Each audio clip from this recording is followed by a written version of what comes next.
একই গাছে একই মোটা গাছে আমরা দুই জাতের কলম করব। দেখেন গাছটাকে আমরা কেটে নিছি, এখন এই গাছটাকে আমরা দুই জাতের কলম করব।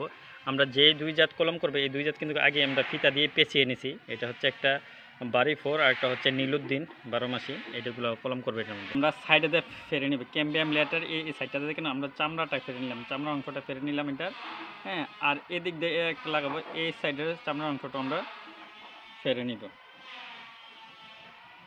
এই সাইডের চামড়াটা আমরা ফেলে নিলাম, এই থেকে 1.5 ইঞ্চি পরিমাণ। আমরা এখন এই ইয়াটা লাগাবো, এই সাইডটা কেটে নিব স্টপ করে। এটা কীভাবে দেখেন, আমরা এক পুষ দিয়ে কেটে নিলাম,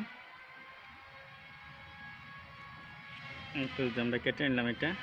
হ্যাঁ, আমরা এটার এক সাইড মিলিয়ে দেবো, যে কোনো এক সাইড দেখেন আমরা এক সাইড মিলিয়ে দিচ্ছি, এটার এক সাইড মিলিয়ে দিব, এইটাও এক সাইড মিলিয়ে দিব।